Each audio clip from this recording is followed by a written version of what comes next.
Welcome to the Archaeology Studio. Today's episode explores coastal environments in the perspective of archaeology.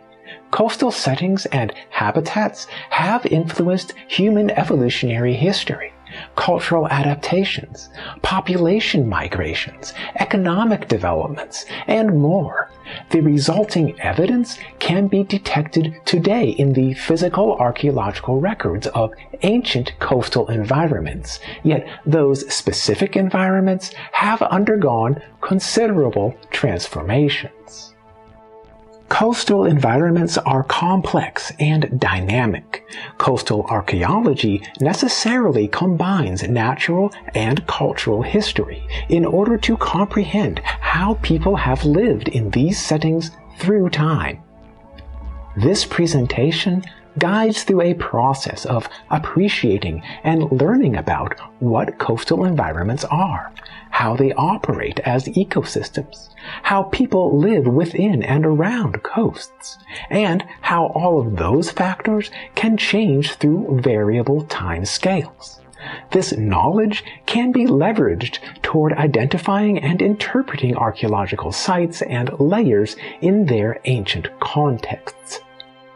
To a large extent, the dynamic nature of a coast derives from the juncture of contrasting habitat zones of land and water. Within those zones, numerous internal components can be discerned, and they interact with each other. These settings naturally involve more diversity and dynamics than otherwise could occur in more homogeneous settings of singular biomes. Homogeneous biomes could be unified areas such as forests or grasslands. They always include some internal diversity, and they may be classified or subclassified in terms of terrain formations, water resources, and other aspects. Wherever two biomes meet or transition together, those transitions are known as ecotones. The transitional qualities of an ecotone can be quite variable, and they are notably complex in coastal environments. A coast could be regarded as an extreme version of an ecotone, and perhaps more suitably, a coast can be described as an edge zone. The edge, in this case, refers to the measurable line of two contrasting biomes, essentially formalizing the coastline as its own entity. Upon closer inspection in real life, the notion of a single coast line becomes impractical. With fluctuating tidal activity, the coastline constantly is moving. Even with measuring an average or mean tide level and coastline, these measurements can be variable during different weather conditions. Lunar cycles, annual seasonal shifts, and longer timescales of changing climate and other circumstances. If you can observe a tidal area through a sustained amount of time, then you can learn about the range of parameters of the tidal action and about what happens during each of those variable conditions. In particular, for archaeological studies, you can identify the processes for both deposition and erosion of sediments, tidal surge debris, and other materials that in total affect the formation of archaeological layers and remnants. Equally, you can recognize the habits of the local wildlife and other aspects of the natural setting that could influence the potential for people to live in these places or to use the various resources. Overall, tides bring materials onto the shore, deposited in elongated lines. During the highest tide events, the line of debris can remain intact and stranded until the next event of a high tide that can reach to this landward point or higher. During strong stormy weather events, the low pressure in the atmosphere temporarily can cause tidal swelling, and these conditions can produce lines of storm surge debris. In these cases, the lines of storm surge debris tend to be more massive and positioned farther landward than the ordinary high tide debris. In any beach setting, you should be able to identify what kinds of materials are being transported with the tidal activity. You can observe the matrix of deposits onto the beach, as well as the portions of those constituents that may be vulnerable to erosion and ongoing tidal movement. In the intertidal area, between the high and low tide marks, the repeated tidal action typically removes small and light material, while larger and heavier objects tend to remain on the beach surface, at least temporarily. During rising tides or stronger tidal activity, even the heavier clasts and materials can be drawn back into the ocean. You can learn to identify the individual constituents of tidal debris as repeated events that undergo constant transformation, resulting in gradual accumulation of beach sedimentary units at a holistic scale. Generally, a beach surface will develop slowly and gradually, but the formation process can be punctuated by shifts in localized weather events or global climate. During exceptionally powerful storms and tidal surge events, some areas can be covered by massive debris, while other areas can be heavily eroded or scoured. The results can be variable. Patches of massive sand and debris can be stranded in unusual positions, and they may or may not become vulnerable to the regular tidal action thereafter. Erosional cuts can remove large portions of sediments that otherwise had supported stable surfaces most of the time. Erosional depressions can cut downward in some tidal areas, with a result of stranded low elevation spots that can fill with water, similar to ponds. Tidal surge events can reshape the character of a coastal environment.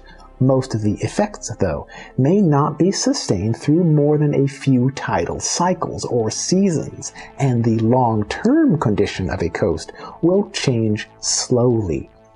Generally speaking, regular tidal activity eventually will bring a coastal setting back within range of its usual parameters. More rapid change can occur if numbers of tidal surge events follow one after the other without much time between them.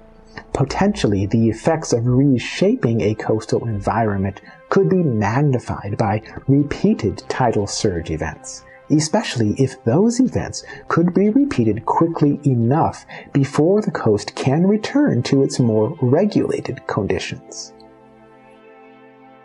In any coastal environment, the most dynamic activity can be seen within the intertidal zone. The seaward side naturally delivers the most energy and activity from the ocean, while the landward portion in itself remains stationary until it is affected by the wave action coming from the seaward side. Any coast includes an unstable seaward area within the zone of regular tidal activity, juxtaposed with a stable landward area outside the reach of most but not all tidal action. Slightly farther landward, the terrain can be even more stable, and it can support long-term vegetation growth and soil development. Meanwhile, the areas of tidal activity simply cannot remain stable long enough to support significant vegetation growth. Sometimes on stable surfaces, vegetation will start to grow, but then it will be eliminated by a storm surge event or other tidal action. In these cases, thin lines of organic debris and sediment can become buried beneath the later accumulations. These remnants of short-lived beach surfaces can be detected in fresh-cut profiles, for example, in spots of punctuated erosion or inside artificial excavations. In these cases, the organic debris can be directly datable by radiocarbon, and the results can be invaluable for mapping the distribution of ancient beach surfaces during measured time intervals. In the intertidal areas, the unstable surfaces do not support vegetation growth, but they do attract shellfish and other animals. Often, birds come to these areas to search for food. Through time, the animals in a region can develop habits for certain times of the day, tidal cycles, or seasonal differences. Of course, the intertidal zone is not the only place of significance for animal life. Diverse plants and animals live in the stable landward terrain, as well as in the ocean itself. Only some of those plants and animals might affect the coastal zone directly, but all of these organisms contribute to the ecosystem in and around the coastal environment.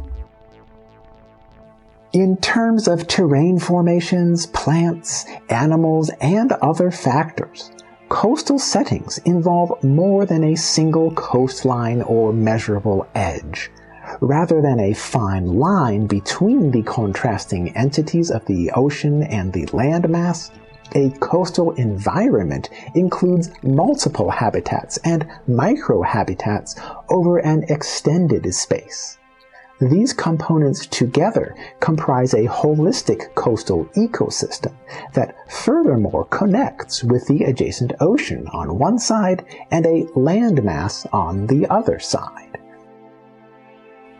When interpreting coastal sites in archaeology, the context may be understood as involving the immediate vicinity of the coast, as well as the adjacent habitats and resource areas.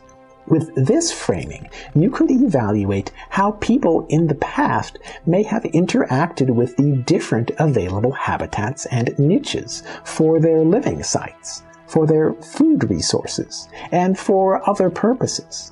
Often, coasts are situated with access to a diversity of natural resource habitats, including some within immediate reach and others available at some distance. For research in archaeology, the most crucial natural resource is drinkable fresh water. In any terrain setting, water always will flow downslope towards sea level, and accordingly, water sources can be found along most coasts in variable forms. Most obviously, streams or rivers will drain downslope out to the coastline. In terrain formations without streams or rivers, the water table or aquifer floats above sea level, and accordingly these sources could be accessed through natural caves, most easily in caves along the coast near sea level. Additionally, the water in the underground water table or aquifer can reach out to the coastline, where it can be found in natural seepage flows just above sea level and most safely accessed during low tide events. All of these possibilities are essential for understanding how people could have lived in and around coastal environments. If you can visualize the basic structural elements of a coastal environment in a general schematic sense, then you can identify those categories in their particular manifestations. Ideally, you can distinguish the contributing elements of a coastal environment in action today, as well as in the surviving ancient remnants. The basic principles of coastal formation have applied throughout the world's natural history and across the globe's diverse coasts. The results of the formation processes, however, have been different due to the variations in the shapes and qualities of the geological landforms in combination with the adjacent sea level. When you examine a coastal setting, you can observe the physical composition of the landmass, as well as the angle of its slope where it meets the ocean. The effects of tidal action naturally are more severe in soft sedimentary units, as compared with less impact in rocky exposures. The wave energy more easily can alter the shape of soft sediments rapidly and dramatically, while it can create slow erosion into solid rock formations. Limestone formations are especially informative in coastal studies. Originally, the limestone had been a living coral reef. After a change in sea level or tectonic uplift of the area, the coral reef was exposed above sea level. The coral then died and became solid limestone, preserving the overall flat, terrace-like shape of the former coral reef. Where the edges of the former reef now meet with the ocean, the limestone material eventually will be eroded by the ongoing tidal activity. The waves cut a notch into the limestone, and microorganisms may add more erosional effects. These tidal notches can be seen in action today, and numerous parallels are visible in ancient landforms. A tidal notch typically shows a parabolic shape. The parabola's deepest point represents the greatest amount of repeated tidal impact. For example, within the range of the mean tide level that occurred most often through time. At the upper and lower ends of the parabola, the tidal impact was less pronounced, for example during the higher and lower tide events that overall were less numerous than the mean tide events. In many places today, you can observe the surviving remnants of ancient tidal notches. In all of these cases, the relative sea level of the land versus the ocean has changed. This outcome could have occurred through tectonic uplift as well as through lowering of the sea level.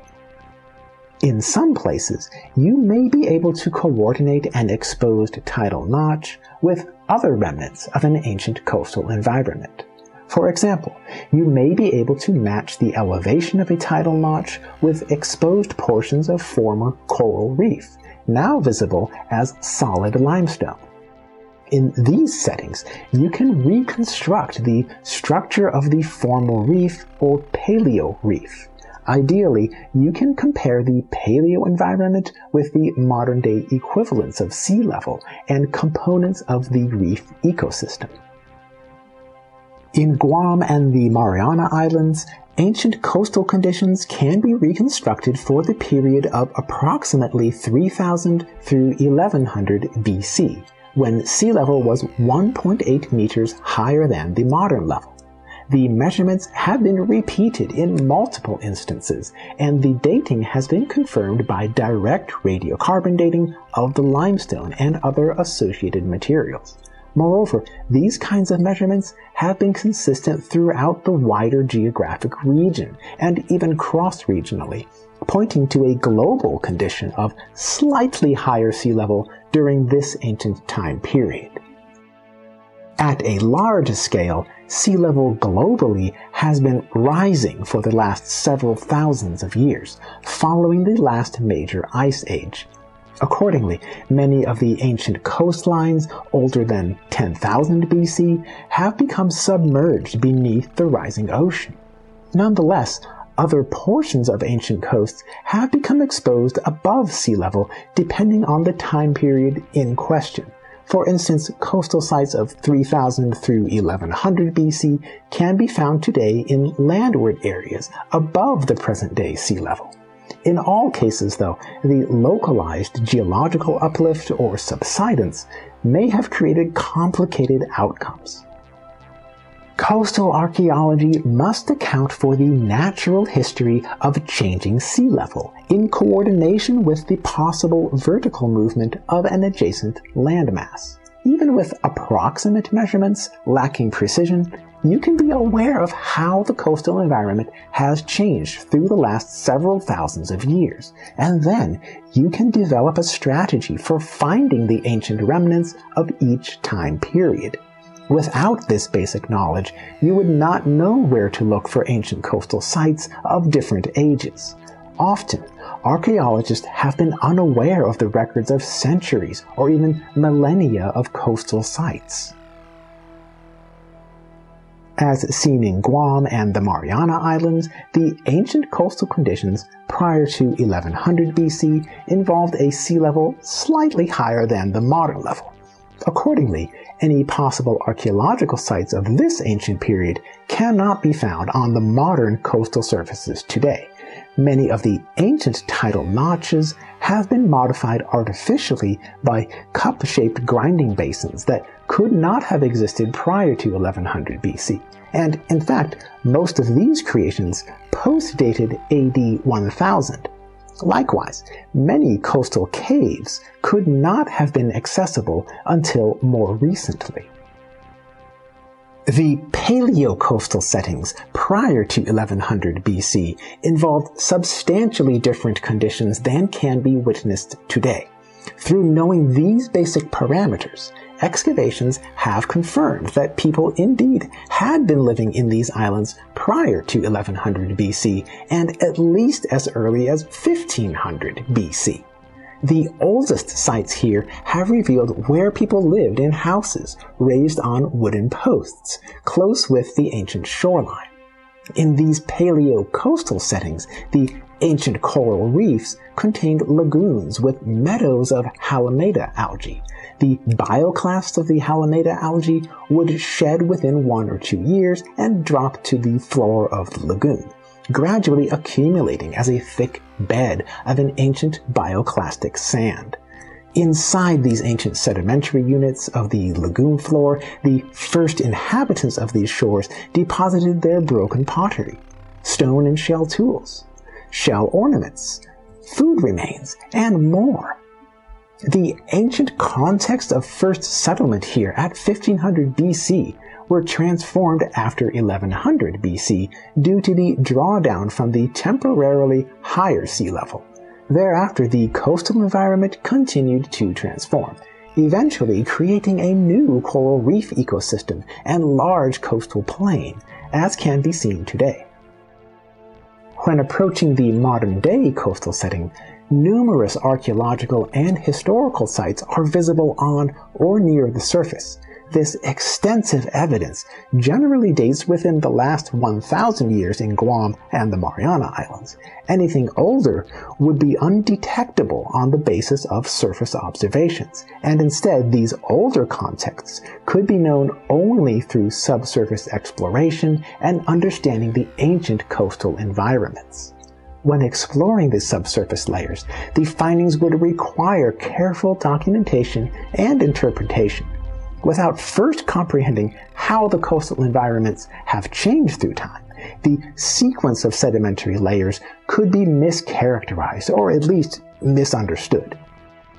The Paleo-coastal archaeology discoveries in Guam and the Mariana Islands at 1500 BC have revolutionized the mainstream view of Pacific Islands archaeology.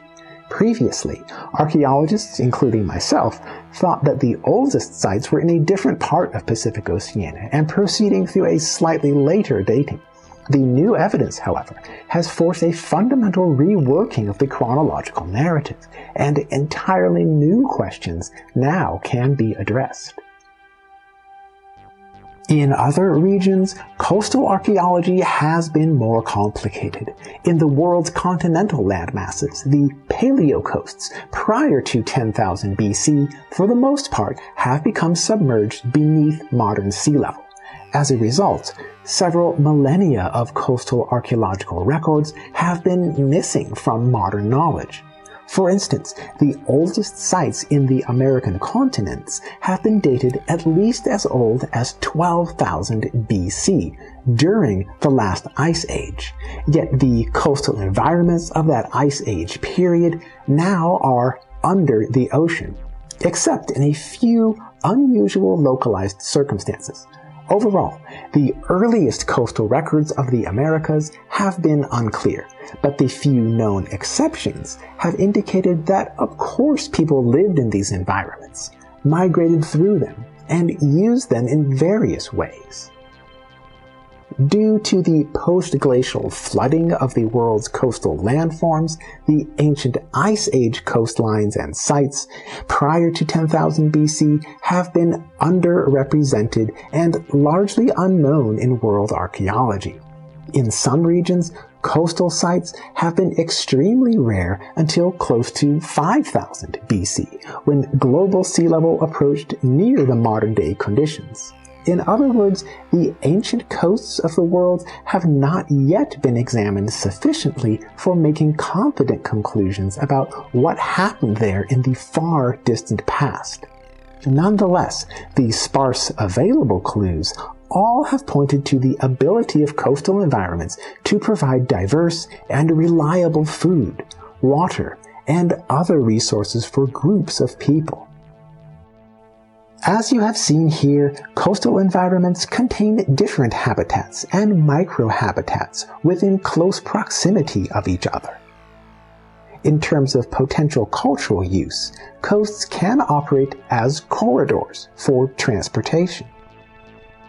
Meanwhile, coasts offer opportunities for finding fresh water naturally near sea level. Additionally, protein foods of shellfish are accessible immediately at the intertidal zone on virtually a daily basis. Other foods of seaweeds, fish, birds, and other animals are accessible in the adjacent areas. At the landward side of a coast, the terrain can offer stable forest growth with suitable habitat for diverse plant foods and wildlife. All of these resources in their natural forms can sustain human populations, and potentially they could be enhanced through cultural intervention. Realistically, coastal environments always have been influential throughout human evolutionary and cultural history, yet the archaeological evidence has been underrepresented overall. Most of the archaeological records from coastal sites have referred to the last few thousands of years, and sometimes only the last few hundreds of years, close with modern conditions. The records of significantly older time periods will need considerably more exploratory research in coastal or paleocoastal archaeology. In concluding this episode, now you should be familiar with coastal environments in archaeology. You can consider how these environments have changed through time, along with the potential for cultural contexts and the resulting evidence in the archaeological record. Please remember to subscribe to this channel and see new videos every month with the Archaeology Studio.